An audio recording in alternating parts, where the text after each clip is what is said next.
Hello everyone, welcome to my channel. Today we will see opportunity analysis. Opportunity analysis दो word से मिलकर बना हुआ है जिसमें पहला है opportunity और दूसरा analysis. Opportunity मतलब अवसर जो हमें अवसर प्रदान कराई जाती है. एनालिसिस मतलब विश्लेषण, उस अवसर को हम कैसे विश्लेषण करते हैं. बेसिकली अगर हम एंटरप्रेन्योर के टर्म्स में बात करें तो एक एंटरप्रेन्योर की माइंडसेट ऐसी होनी चाहिए कि वो अपने अपॉर्चुनिटी को पहचान सके और उस अपॉर्चुनिटी को एज करियर से चूज़ करता है. ये उसकी डिसीजन मेकिंग पे डिपेंड करता है. जब वो अपॉर्चुनिटी को पहचान कर उसे अपने कैरियर ग्रोथ में लेकर आए और उसे अपना प्रोफेशन बना ले, उस प्रोसेस को हम बोलते हैं अपॉर्चुनिटी एनालिसिस. नेक्स्ट हम देखेंगे मीनिंग ऑफ अपॉर्चुनिटी. अपॉर्चुनिटी एक ऐसा टर्म या हम बोल सकते हैं ये फर्स्ट स्टेज है किसी भी एंटरप्रेन्योर के लिए अपने प्रोफेशन में या अपने प्रोफेशन को सेट करने के लिए. एज एन इंडिविजुअल जब तक आपको अपॉर्चुनिटी नहीं मिलेगी, आपके पास बिजनेस आइडियाज़ हैं but you are not getting the opportunity, तो हाउ आप उस आइडिया को प्रैक्टिकल वे में ला सकते हैं.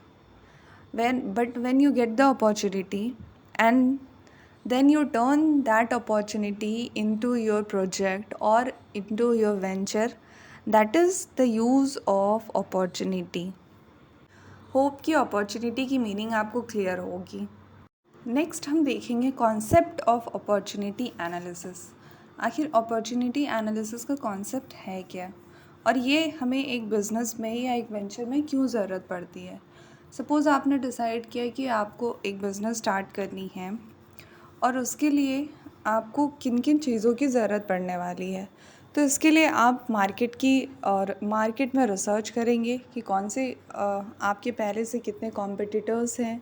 आप जिस फील्ड में बिज़नेस करना चाहते हैं उस फील्ड में ऑलरेडी आपके कंपटीशन कितने लोगों से हैं. और सपोज़ आपने अगर उस प्रोडक्ट को मार्केट में तैयार करके उतार दिया तो क्या रियलिटी में उस प्रोडक्ट की डिमांड भी थी उस मार्केट में जो आपने प्रोडक्ट तैयार करा. और अगर नहीं थी तो फिर तो आपका बिज़नेस पूरा ख़राब हो गया. तो इसलिए हम करते हैं अपॉर्चुनिटी एनालिसिस. जो हमें अपॉर्चुनिटी मिली है हम उसकी एनालिसिस करेंगे कि वो वाकई उस अपॉर्चुनिटी में हमारा कोई फ्यूचर है या नहीं है.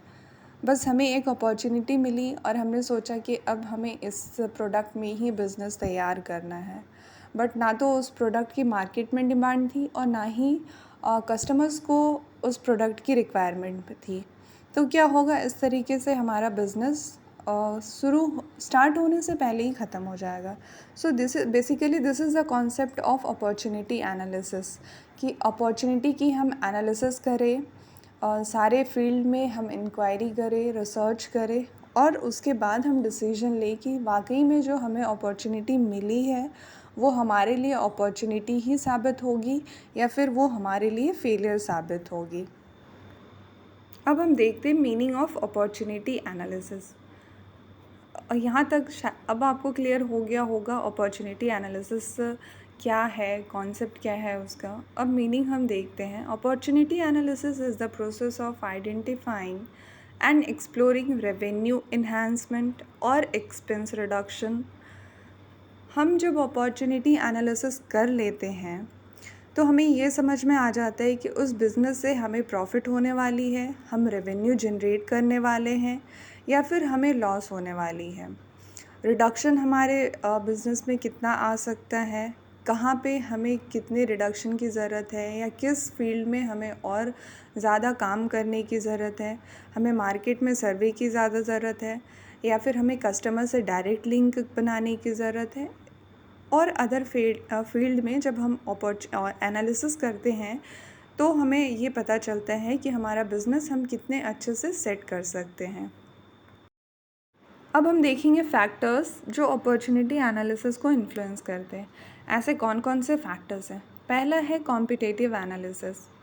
सपोज़ हमने अपॉर्चुनिटी की एनालिसिस नहीं करी और हमने प्रोडक्ट बनाकर तैयार कर दिया और मार्केट में हमने उसे उतार दिया. बट जब मार्केट में हम गए तो हमें पता चला कि ऑलरेडी हमारे कॉम्पिटिटर्स ने उस सेम प्रोडक्ट को पहले से ही लॉन्च कर रखा था और उनकी बिज़नेस बहुत अच्छे से चल रही थी। उस कंडीशन में क्या होगा, हमारा तो सारा लॉस हो जाएगा। इसलिए हमें ज़रूरत पड़ती है एनालिसिस करने की।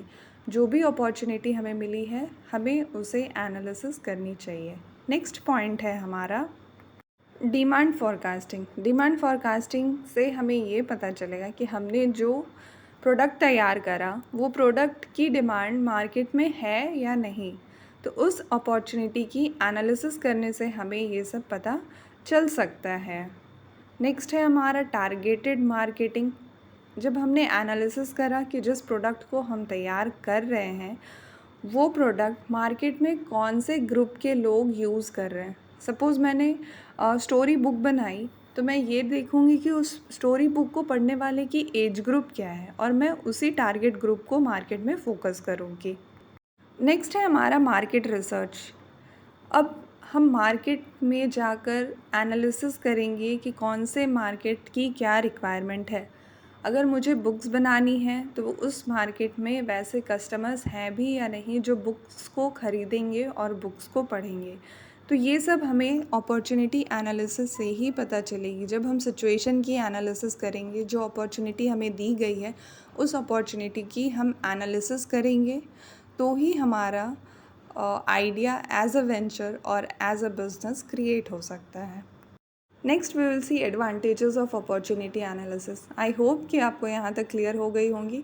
ग्रोथ ऑफ कंपनी, जब हम सारा सिचुएशन एनालिसिस कर लेंगे, एनालाइज करने के बाद हम प्रोडक्ट को अगर मार्केट में निकालते हैं तो हमें ये बहुत अच्छे से पता होगा कि हमारा प्रोडक्ट मार्केट में कितने अच्छे से बिज़नेस कर रहा है। और अगर बिज़नेस ग्रो कर रहा है तो हमारे मार्जिन्स भी अच्छे आएंगे, ब्रांड बिल्डिंग होगी हमारी। अगर हमने एनालिसिस कर रखी है कि हमारे कॉम्पिटिटर्स ने जैसा प्रोडक्ट बनाया, हमने एनालिसिस करने के बाद उस प्रोडक्ट को और भी बेटर वे में मार्केट में हम लेके जाएंगे तो हमारी ब्रांड बिल्डिंग भी होगी और साथ ही साथ इकोनॉमीज़ भी हमारी अच्छी होगी और हमारा मार्जिन लेवल भी हाई जाएगा।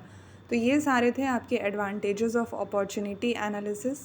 नेक्स्ट हम देखेंगे disadvantages of opportunity analysis. Taking the wrong decision.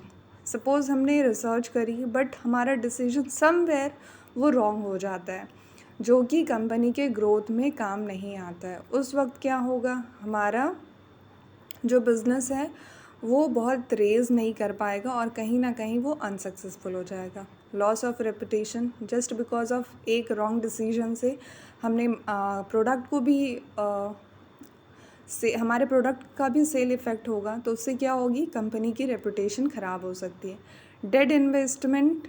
Suppose हमने एनालिसिस गलत कर दी और हमने ऐसे प्रोडक्ट पे अपना इन्वेस्टमेंट कर दिया जिसकी ग्रोथ की कोई भी स्कोप नहीं थी, तो वहाँ पे क्या होगा, हमारा बिज़नेस ग्रोथ नहीं कर पाएगा और हमारी अपॉर्चुनिटी एनालिसिस फेल हो जाएगी। होप कि ये अपॉर्चुनिटी एनालिसिस आपको क्लियर हो गया होगा। अगर आपके कोई डाउट्स हैं तो प्लीज़ आप कमेंट सेक्शन में बताएं। अब हम मिलते हैं नेक्स्ट वीडियो में। अगर आपको वीडियो पसंद आ रहा होगा तो please like, share and subscribe. Thank you.